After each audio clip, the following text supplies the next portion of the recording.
하나님 말씀 증거하겠습니다. 복된 길로 갑시다 시리즈 6번째 시간입니다. 우리의 삶을 한마디로 말한다면 하나님을 신뢰하는 법을 배워가는 과정이다라고 말할 수 있습니다. 우리가 하나님을 믿는 만큼 행복해집니다. 또 우리가 하나님을 믿는 만큼 강하고 담대하게 이 땅을 살아갈 수 있습니다. 어떤 아이가 아버지 품에 안겨서 슈퍼에 자기가 사고 싶은 과자를 사고 싶어서 들어갔다고 합니다.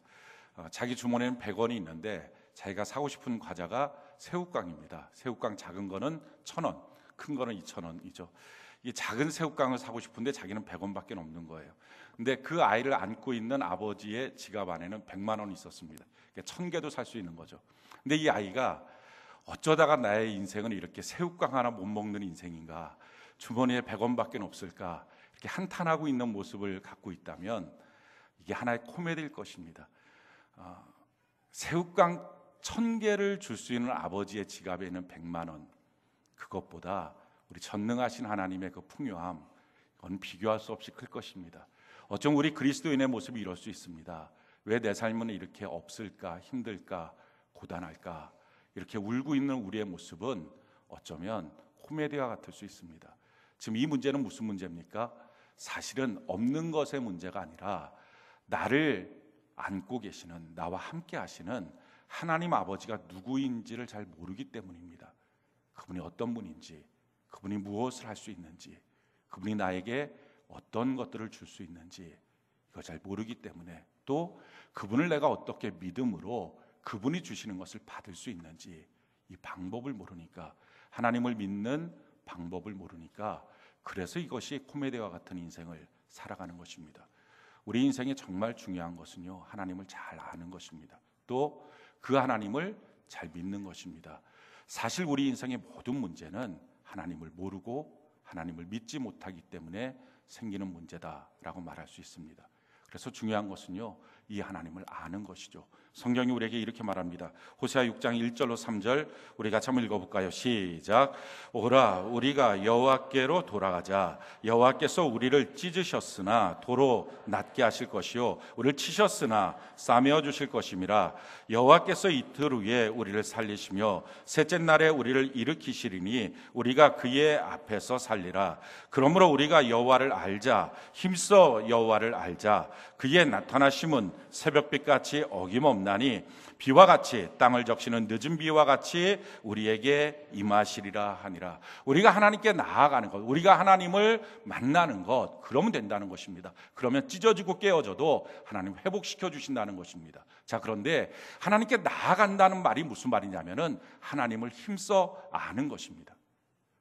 오늘 우리가 예배 가운데 나왔습니다. 예배 가운데 가장 중요한 건 뭡니까? 그냥 예배를 드렸다는 종교적 의식으로 끝나고 돌아가는 게 아니라, 나 그래서 오늘 예배 드렸어, 이게 중요한 게 아니라 하나님을 힘써 아는 것, 이게 예배의 핵심입니다. 그래서 성경이 우리에게 이렇게 말하죠. 호세아 6장 6절 우리 같이 한번 읽어볼까요? 시작. 나는 인애를 원하고 제사를 원하지 아니하며 번제보다 하나님을 아는 것을 원하노라. 인애를 원하고 제사를 원하지 않고 번제보다, 우리가 지금 드려진 이 예배보다 훨씬 더 중요한 것, 예배의 형식보다 중요한 것은 하나님을 깊이 아는 것이라는 것입니다.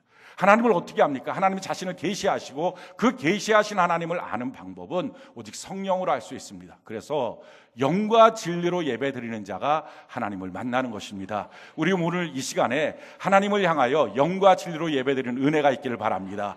예배드리고 돌아갔다는 것은 아무 의미가 없습니다.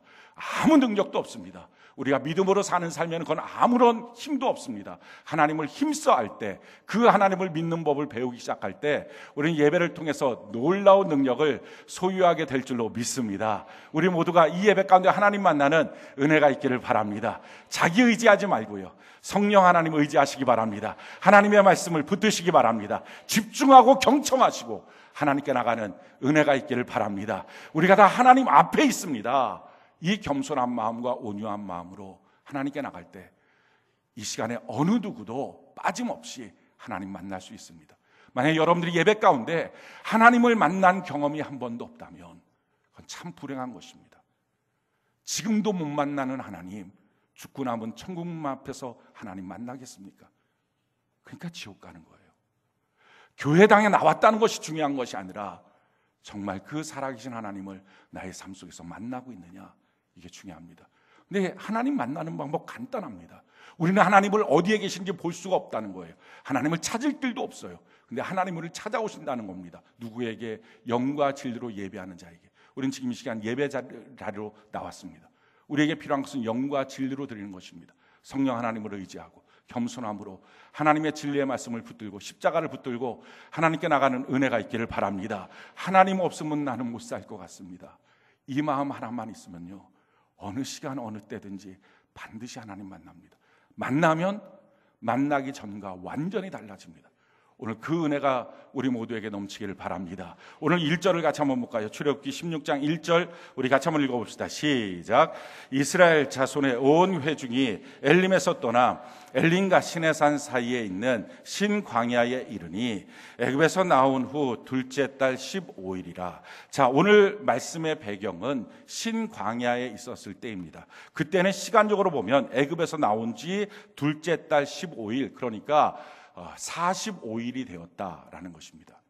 45일 됐으면 양식이 떨어질 때가 된 것입니다. 애굽에서 나온 지 3일쯤 됐을 때 애굽에서 준비했던 물이 떨어졌습니다. 그때 나타났던 사건이 마라의 사건입니다. 지금 45일쯤 됐을 때 아무리 양식을 많이 준비해도 45일 동안 그 이상을 먹을 수 있는 양식을 준비하기는 어려웠을 것입니다. 그래서 이스라엘 백성들이 양식이 지금 떨어져 가는 그런 때입니다. 그 떨어지는 그 신광야에서 일어났던 사건이 오늘 본문입니다. 우리가 무엇인가가 떨어진다고 할 때가 참 놀라운 때입니다. 우리의 믿음이 점프할 수 있는 때예요.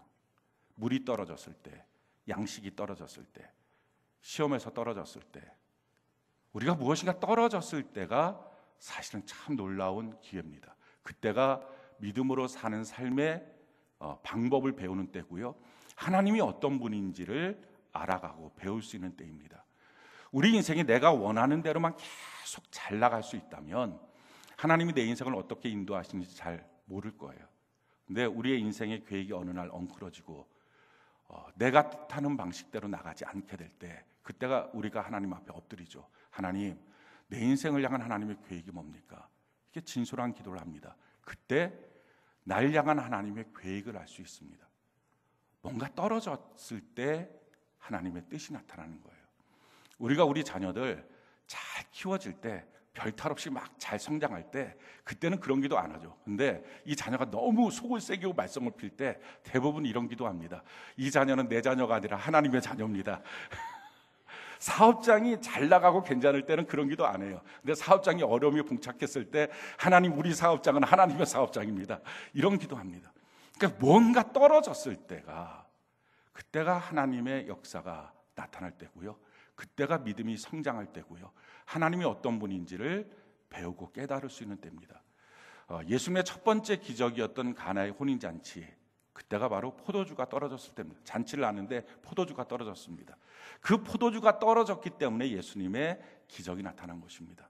그 기적을 통해서 예수님이 아구까지 결례 항아리에 물을 채워라, 그리고 그 물을 떠다가 연회장을 갖다 줘라. 연회장이 그 물로 만든 포도주를 마셨습니다. 그러고 나서 이렇게 말을 하죠. 요한복음 2장 10절 우리가 참 읽어볼까요? 시작. 말하되 사람마다 먼저 좋은 포도주를 내고 취한 후에 낮은 것을 내거늘 그대는 지금까지 좋은 포도주를 두었도다 하니라. 자기가 만든 포도주가 떨어진 거예요.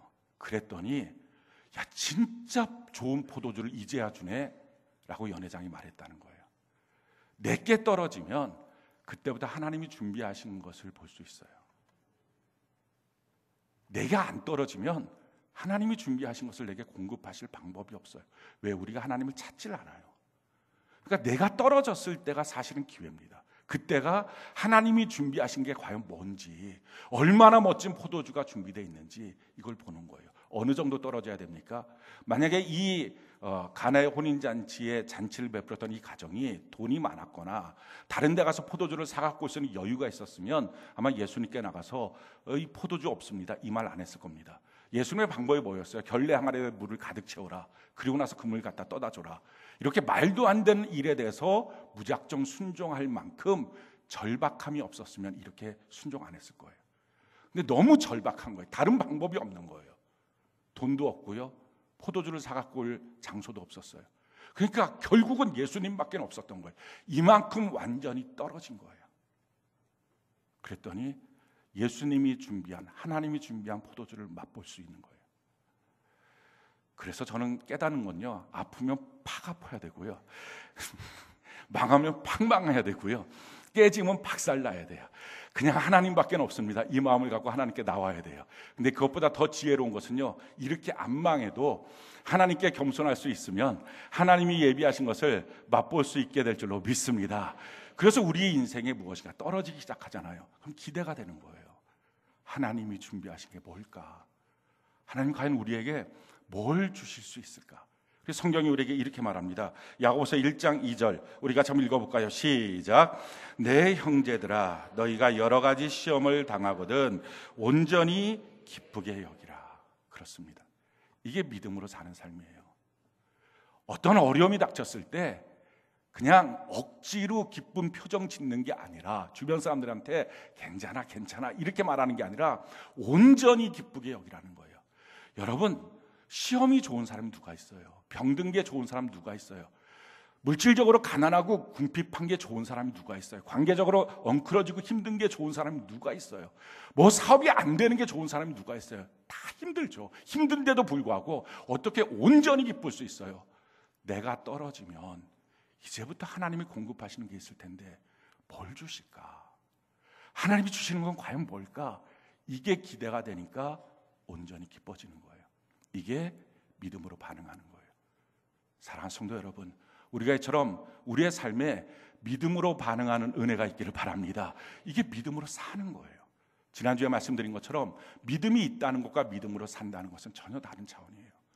우리가 믿음이 있어서 예배를 드리지만 내 삶에 있어서 과연 믿음으로 살고 있느냐? 그냥 믿음이 있다는 거, 예수 믿습니다, 이거 갖고서는요 삶의 이 능력을 누리지 못합니다.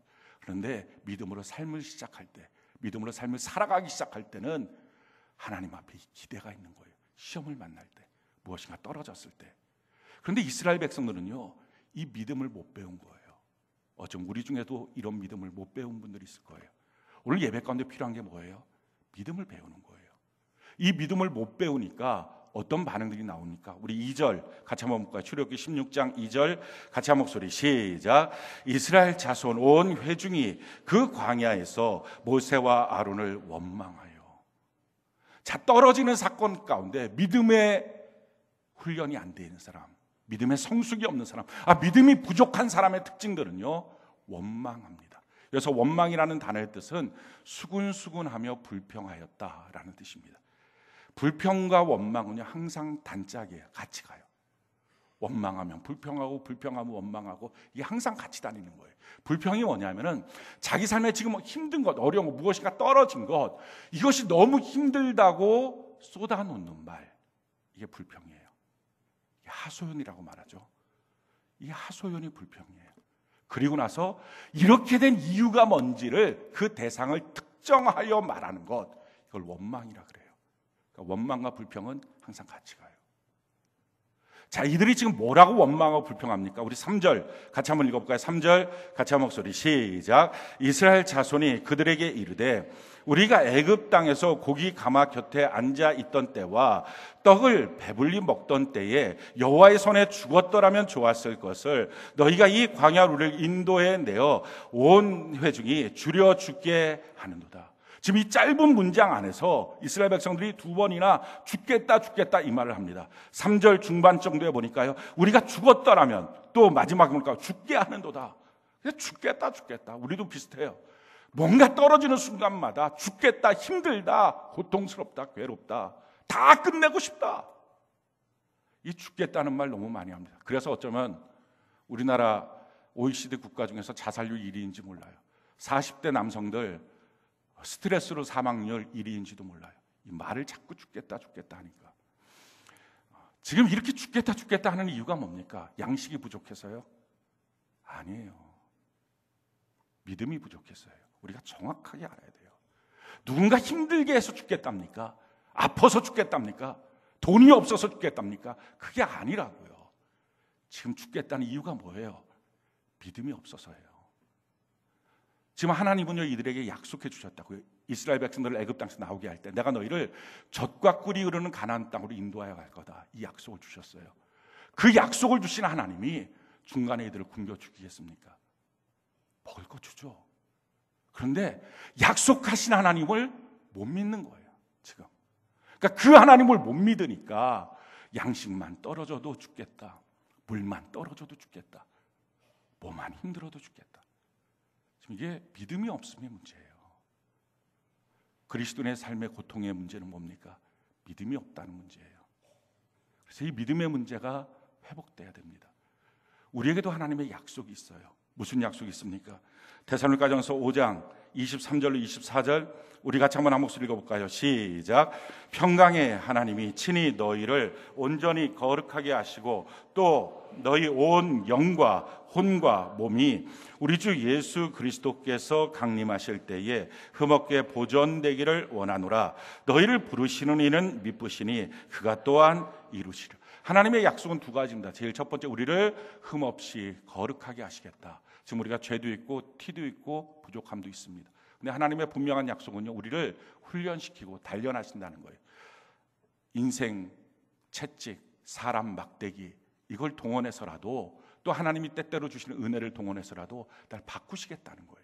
그래서 마침내 주님 앞에 서는 그날까지 나로 하여금 죄짓지 않는 흠없는 존재로 만들어 가시겠다 하는 것입니다. 그리고 또 한 가지 약속이 뭡니까? 나의 온 영과 혼과 몸이 우리 주 예수 그리스도께서 강림하실 때 흠없게 보존되기를 원하노라.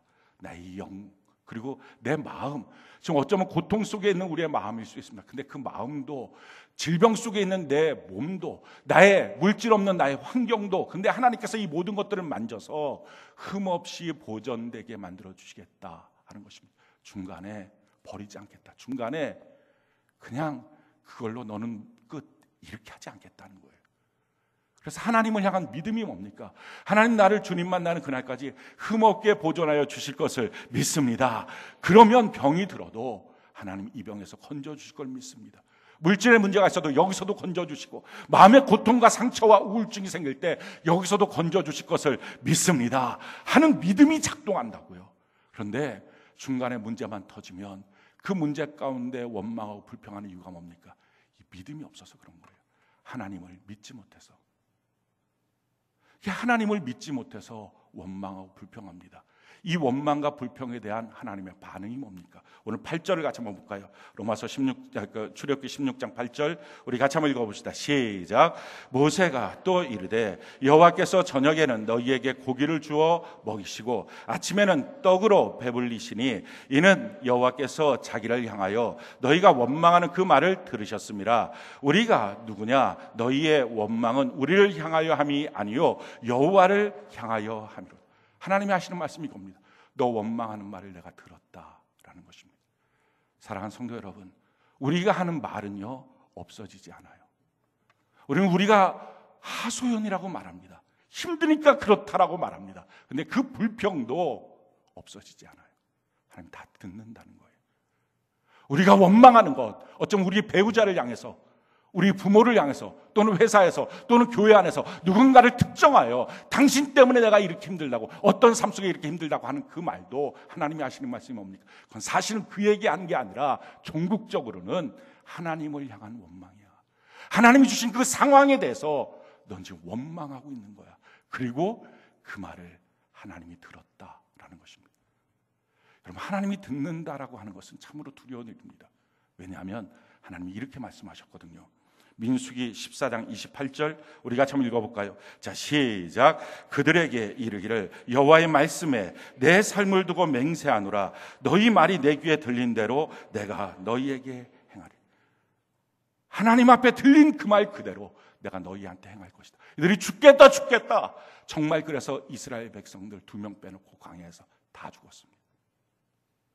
말은 없어지지 않아요. 말은 그대로 남아있어요. 우리가 이 말을 조심한다는 거 참 중요합니다. 내 말이 바뀌어진다는 것이요, 이게 믿음으로 사는 삶의 첫걸음이에요. 원망했던 삶에서, 똑같이 떨어지는 상황에서 원망하는 사람, 똑같이 떨어지는 상황에서 온전히 기쁘게 감사할 수 있는 사람, 이 둘로 믿음의 삶은 완전히 나뉘어져요.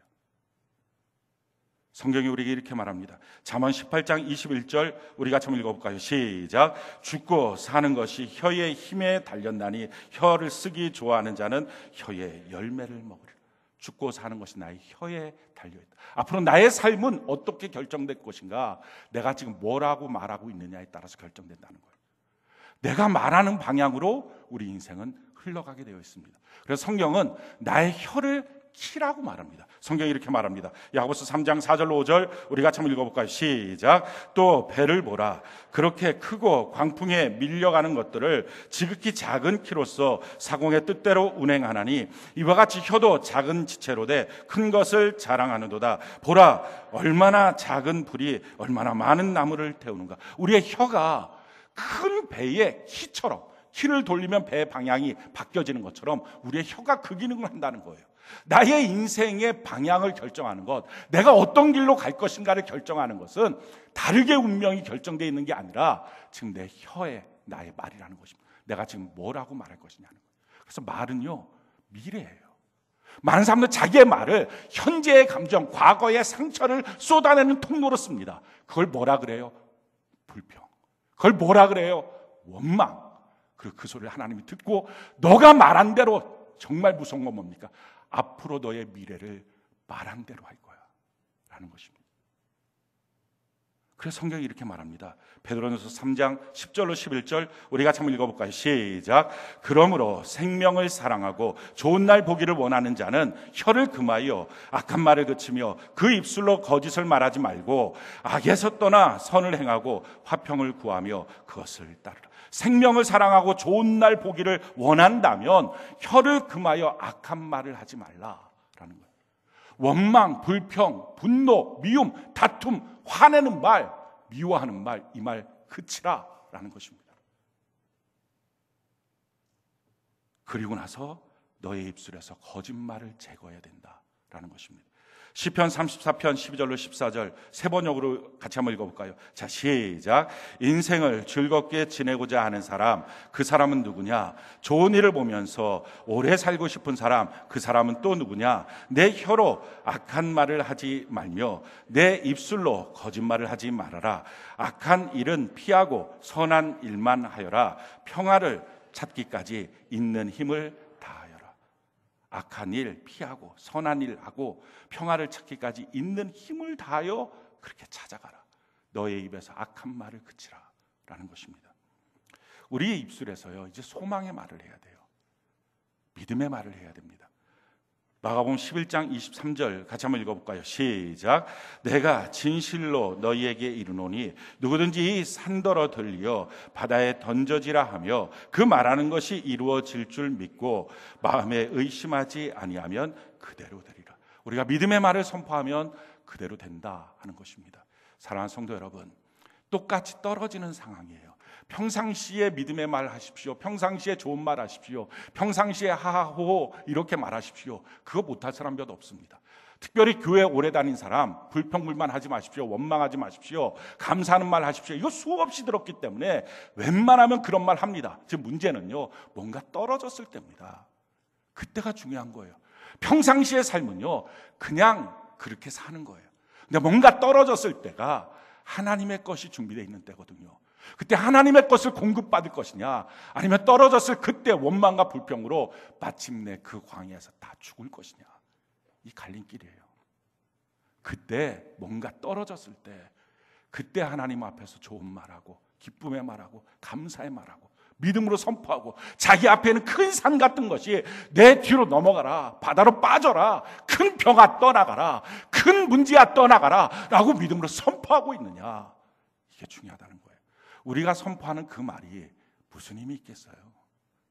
그런데요, 우리가 하는 말은 힘이 없는데 이 말을 들으시는 하나님이 계신다니까요.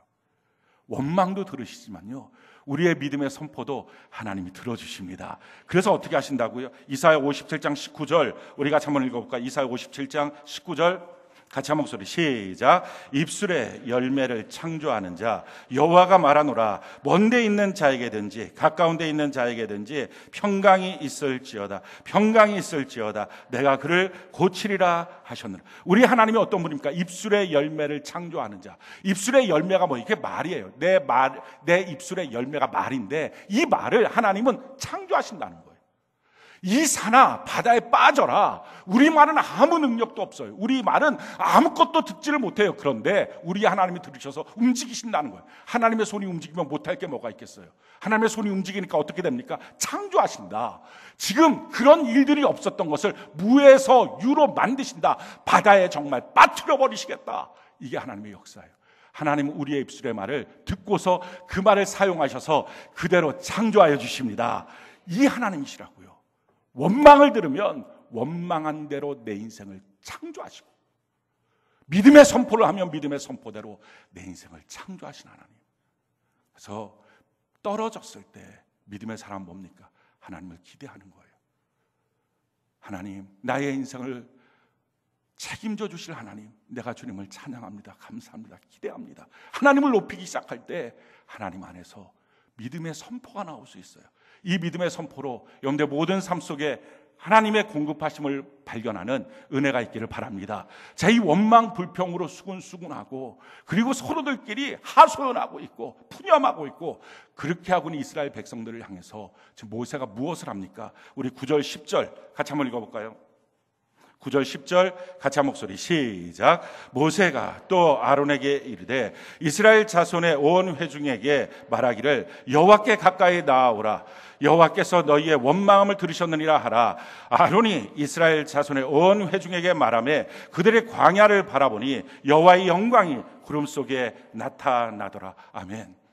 자, 이렇게 하소연하고 있는 사람들, 내 삶이 이렇게 힘들어요, 내 주변이 나를 이렇게 괴롭혀요, 누구도 나를 그냥 내버려 두지 않아요 라고 하소연하고 있는 사람한테 모세가 했던 게 뭡니까? 입 닥쳐, 그거였어요. 너 그만 말해. 사랑하는 성도 여러분, 교회를 착각하지 마십시오.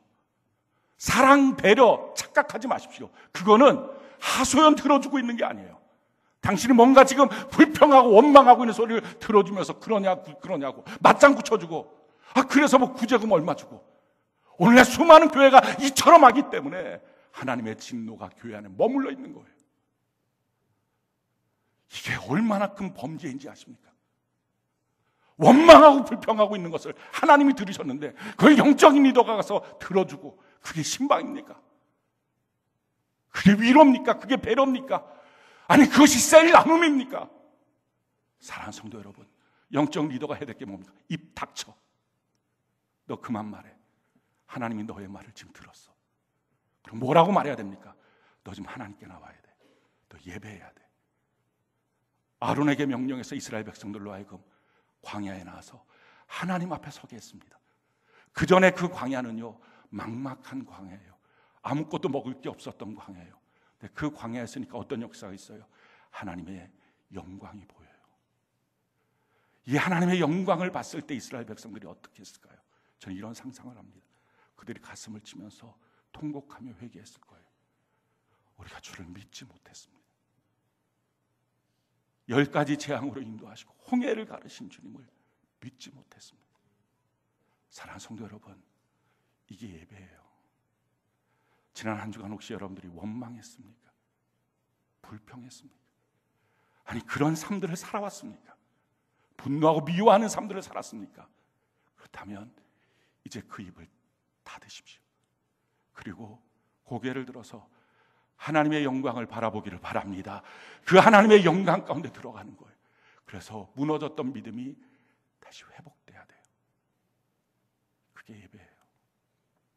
오늘 이 시간 이 예배 가운데 저는 여러분들의 무너졌던 믿음이 회복될 줄로 확신합니다. 왜냐하면 믿음은 말씀에서 나오는 거거든요. 오늘 말씀을 들을 때 무너졌던 믿음이 다시 회복되고 하나님 안에 다시 세워지는 은혜가 있게 될 줄로 믿습니다.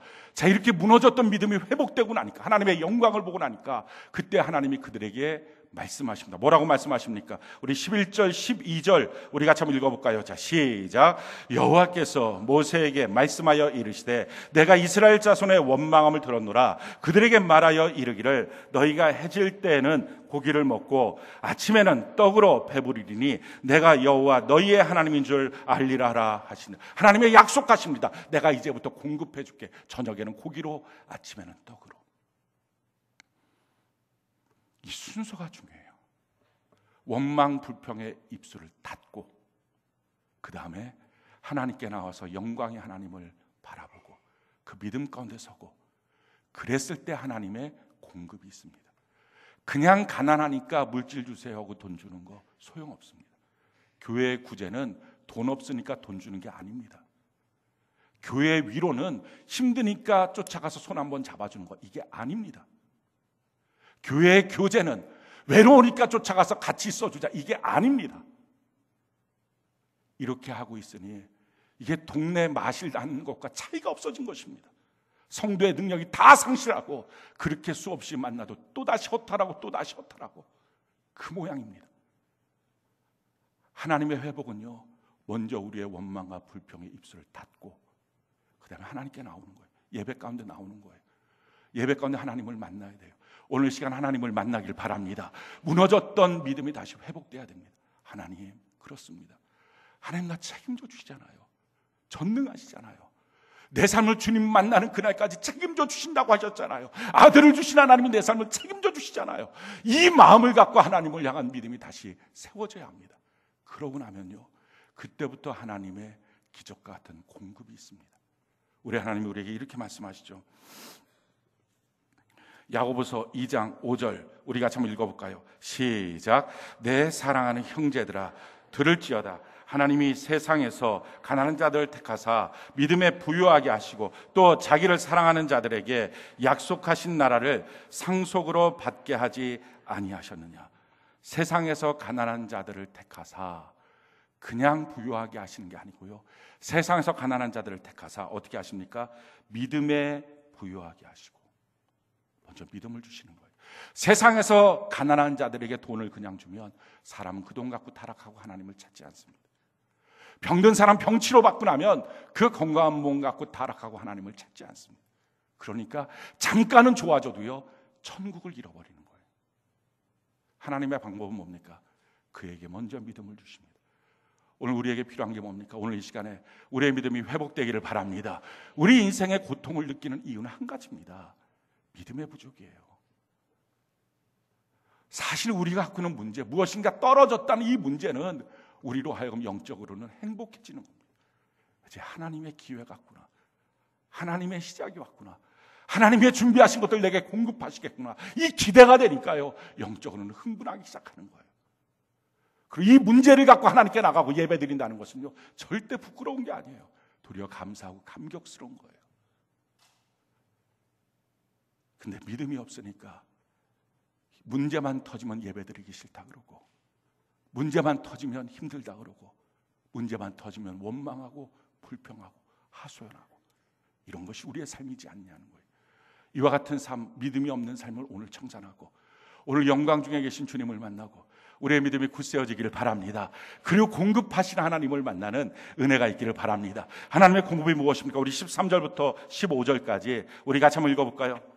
13절부터 15절까지 같이 한 목소리 시작. 저녁에는 메추라기가 와서 진에 덮이고 아침에는 이슬이 진 주위에 있더니 그 이슬이 마른 후에 광야 지면에 작고 둥글며 서리같이 가는 것이 있는지라. 이스라엘 자손이 보고 그것이 무엇인지 알지 못하여 서로 이르되 이것이 무엇이냐 하니 모세가 그들에게 이르되 이는 여호와께서 너희에게 주어 먹게 하신 양식이라. 아멘. 지금 하나님의 방법은요, 밤에는 메추라기로 아침에는 처음 봤던 만나를 내리십니다. 펄펄 눈이 옵니다. 하늘에서 눈이 옵니다. 우리나라만 이런 동요가 있습니다. 2절에 보니까 하늘에서 송이 하얀 떡시루를 뿌려줍니다. 그 가사를 제가 정확하게는 모르겠는데 아무튼 그런 가사예요. 떡시루를 뿌려줍니다. 세상 어디에 가도 그런 가사를 갖고 있는 동요는 우리나라밖에 없어요. 제가 볼 때 우리나라는 이미 영적으로 탁월한 나라예요. 이 만나를 안 거예요. 하늘에서 떡송이가 펄펄 내리고 있었던 거예요. 이 만나를 주신 하나님, 얼마나 감사합니다. 40년 동안 하루도 빠짐없이 신실하신 하나님, 성실하신 하나님. 이 만나에요, 사람이 먹어야 될 모든 영양소가 다 있는 거예요. 이 만나만 40년 먹어도 영양실조로 쓰러졌더라, 비타민, 결핍이다, 이런 거 하나도 없어요. 완벽한 하늘의 양식, 하나님이 만들어주신 거예요. 이런 거 우리한테 좀 주시면 얼마나 먹는 수고도 없이 얼마나 간단하겠어요. 이걸 날마다 주신 거예요. 자, 우리가 생각해 봅시다. 이 광야에서 이스라엘 백성들에게 만나가 없다면 그냥 거지예요. 지금으로 말하면 난민이에요. 이들은요, 가는 곳마다 사람만 만나면 먹을 것 좀 주세요, 먹을 것 좀 주세요. 그 먹을 것을 이용해서 그들을 또 노예 삼고 그랬을 거예요. 얼마나 초라한 인생으로 이 광야를 지나갔을까요? 사랑하는 성도 여러분, 그런데 이들은요, 만나가 내려졌어요. 주머니에 돈 한 푼 없어요. 아무것도 가진 것도 없어요. 근데 당당해요. 사람들 만났을 때 구걸하지 않아요. 거지처럼 살지 않아요. 왕같이 살아요. 하늘에서 주님이 주시는 거예요. 만나를 주시는 거예요. 예수 믿는 사람이 이 땅에서 사는 삶의 방법, 이 공급하신 하나님을 만나야 돼요. 직장에서 주는 월급이 나를 살게 하는 게 아니라는 것, 사업장에서 나오는 돈 몇 푼이 나를 살게 하지 않는다는 것, 하나님이 나를 살게 하신다는 것, 할렐루야, 이걸 경험하는 거예요. 성경이 우리에게 이렇게 말합니다. 빌립보서 4장 19절 우리 같이 한번 읽어볼까요? 시작. 나의 하나님이 그리스도 예수 안에서 영광 가운데 그 풍성한 대로 너희 모든 쓸 것을 채우시리. 우리 주님은 우리의 사치를 담당하지 않아요. 우리 주님은 우리의 욕심을 채워주지 않아요. 그러나 우리가 꼭 필요한 것, 그 영광 가운데 그 풍성한 대로 우리에게 채워주세요. 이 주님을 만나는 거예요. 이 주님의 공급을 받고 나면 세상을 살 때 돈 몇 푼 때문에 갑질하는 사람들 앞에 자존심 팔지 않아요. 자기의 신앙 인격도 팔아먹지 않아요. 당당하고 담대할 수 있어요. 하나님이 주신다는 거예요. 직장에서 쫓겨날 때 그거 구걸하고 애걸하지 않아요. 하나님 주신다. 그래서 그 직장 생활에서 하나님의 사도처럼, 예수 그리스도의 제자처럼 담대하게 살 수 있어요. 하나님이 주신다고요. 성경이 우리에게 이렇게 말합니다. 로마서 8장 32절 우리 같이 한번 읽어볼까요? 시작. 자기 아들을 아끼지 아니하시고 우리 모든 사람을 위하여 내주시니가 어찌 아들과 함께 모든 것을 우리에게 주시지 아니하기. 아들까지 주신 하나님이 나머지 안 주시겠느냐 하는 거예요. 이게 믿어지십니까? 오늘 이 믿음이 있는 사람이 하나님을 믿는 사람이고요, 믿음으로 사는 삶이에요. 만약 이 믿음이 없다면 오늘 우리에게 지금 이 믿음이 필요한 거예요. 돈이 지금 더 필요한 게 아니고요, 회사에서 대우받는 그 자리가 더 필요한 게 아니고요, 더 높은 자리, 더 좋은 회사가 지금 필요한 게 아니고요, 이 믿음이 필요한 거라고요. 나의 모든 쓸 것을 그 영광 가운데 예수 그리스도 안에서 내게 주신다라는 믿음이 있는 사람, 그럼 되는 거예요. 아들을 주신 하나님이 나한테 뭘 안 주시겠느냐, 이 믿음이 정말 있다면, 그 믿음이 내 마음에 꽉 차 있다면 그럼 되는 거예요. 근데 이 믿음이 없다면요, 돈을 구하는 게 아니에요. 믿음을 구해야 돼요. 돈이 없는 게 문제가 아니라요, 믿음이 부족한 게 고통의 문제라고요. 이 믿음 어떻게 구합니까? 성경이 우리에게 이렇게 말합니다. 요한복음 6장 35절 우리 같이 한번 읽어볼까요? 시작. 예수께서 이르시되 나는 생명의 떡이니 내게 오는 자는 결코 줄이지 아니할 터이요 나를 믿는 자는 영원히 목마르지 아니하리라. 예수 그리스도께 나와서 주의 말씀을 먹는 것입니다. 그러면 목마르지도 않고 줄이지도 않는다라는 거예요. 우리가 이 믿음이라고 하는 것은요, 유일하게 받는 통로가 딱 하나예요. 다른 데서 받지 않아요. 딱 하나에서 받아요. 말씀이에요. 믿음은 들음에서, 들은 그리스도의 말씀에서. 항상 믿음은 말씀과 연관되어 있어요. 만약에 지금 여러분들이 이 믿음이 부족하다면 지금 뭐가 부족한 겁니까? 말씀이 부족한 거예요. 그래서 필요한 게 뭡니까? 매일 성경 통독 교대 꼭 하셔야 됩니다. 예배 드리는 시간들을 더 늘려야 됩니다. 주일 오전 예배, 오후 셀 예배 꼭 들으시고, 수요 축복 예배, 금요 성령 예배 꼭 들으시고, 그렇게 늘려가야 됩니다. 그래서 그 시간에 계속 말씀을 채워야 됩니다. 그 말씀 채우는 게 이런 것 같습니다. 요즘에도 그런 건지 모르겠는데 이렇게 안방 들어가서 형광등을 킬 것 같으면 이렇게 올렸다 내렸다 이렇게 틱 키면 켜지고 탁 내리면 꺼지고 이 버튼이 있잖아요. 근데 그 버튼이 키려고 그러면 이렇게 올라가면 그냥 이렇게 조금 올라갔다고 켜지지 않습니다. 이게 쭉쭉쭉쭉 더 올라가서 한 50%가 넘고 60%, 70%쯤 되면 딱깍 소리가 나요. 그럼 똑 그때 켜지는 거예요. 마찬가지예요. 하나님의 말씀이 내 안에 들어질 때, 큐티하고 예배를 드릴 때요, 처음 들으면 그냥 맹물 같아요. 그게 무슨 믿음이 작동을 안 해요. 근데 듣다 보면 어느 날 이렇게 딱깍하고 넘어가는 순간처럼 갑자기 확 믿어지는 거예요. 그때 기도하는 거예요. 그 전에 하는 기도는요, 하소연이에요. 원망이에요. 왜 이렇게 힘들죠? 왜 이렇게 고통스럽죠? 이런 기도예요. 차라리 안 하는 게 더 나아요. 그래서 하나님의 말씀 보고 듣고, 그래서 내 마음에 믿음이 꽉 어느 순간에 확 차서 그냥 뭔가 다 믿어버리는 거예요. 야, 정말 하나님이 계신데 내가 뭘 두려워하지? 하나님이 계신데 내가 뭐 때문에 이렇게 힘들어하지? 하나님이 도와주실 텐데. 죽으면 천국이고 살면 하나님 나라에서 내가 영광스러운 삶을 살 건데 뭐가 걱정이지? 주님이 나와 함께 하신데, 내 아버지가 바로 하나님이신데, 이게 믿어지는 그 순간에 마음에 확 들어오면 그때 기도해 보십시오. 그럼 기도가요, 그냥 하소연의 기도가 아니고요, 믿음의 선포가 나와요. 질병은 떠나갈지어다, 문제는 사라질지어다, 가난의 영은 떠나갈지어다, 막 선포가 나오는 거예요. 선포가. 하나님의 역사가 나타나고요, 그때부터 공급하시는 하나님의 손길이 나옵니다. 사랑하는 성도 여러분, 우리가 예배가 지금 뭐 하는 시간입니까? 원망 불평을 닫고 이제 더 이상 하지 않고, 그리고 하나님의 영광을 보고 말씀을 들으면서 믿음이 세워지는 시간이에요. 우리가 이것이 세워지고 난 다음에 믿음의 선포하는 기도를 하십시오. 이제 이 한 주간이 여러분들 삶 속에 놀라운 하나님의 기적, 공급하신 하나님을 만나는 축복의 한 주간이 될 줄로 믿습니다.